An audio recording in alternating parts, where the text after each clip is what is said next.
یاره عزت خان پښتانه ډېر مینه ناکه خلک دي.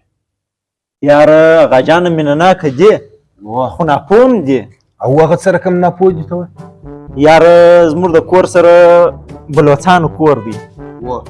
نو بله ورځ د کور راووتم، هغه د بلوڅانو د کور کوچني زموږ د کور مخ ته کاغذبات پاوه کړی دی. ورته وایم هلکه دا دلته مه پاوه کوه، لوی سړی د کور مخ ته ولاړ یې هره ورځ دلته کاغذبات پاوه کړي.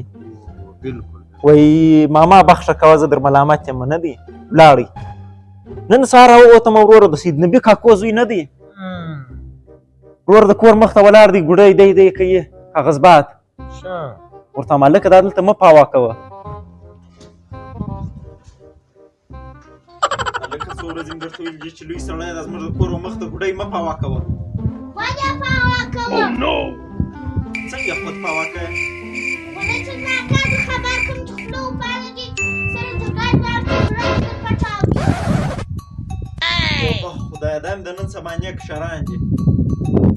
چیش توبه خدای تاسو ته د پلار نو دغه ځای خو زما د سرای مخ ته و، دلته ولې ته دا ګوډی پاوه کوې؟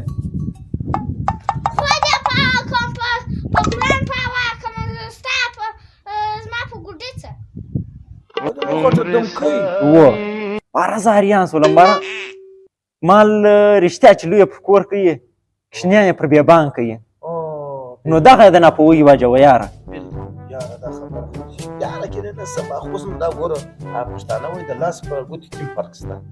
ته به دا یو دوو ته نو نه ګورې یاره. اوه یا نو باید موږ دوی پر خپلو کوچنیانو کې څه کار وکړو. ماشومان دي باید د دوی آینده ته فکر وکړو. نه موږ دوی خو آینده ته فکر نه کوو، بس ګوډیان مې هم په لاس ورکړي، بجلي مې هم په لاس ورکړي.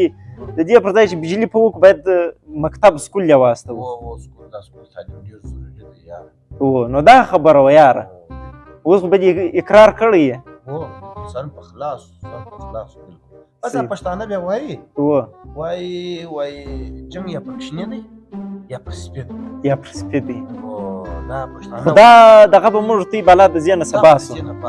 نه به د کوچني پر سر جنګ کوو نه به د سپي پر سر جنګ کوو. شاباش دا کوچني کارو ته به نه ګورو، دې ته به توجه نه کوو. بلکل no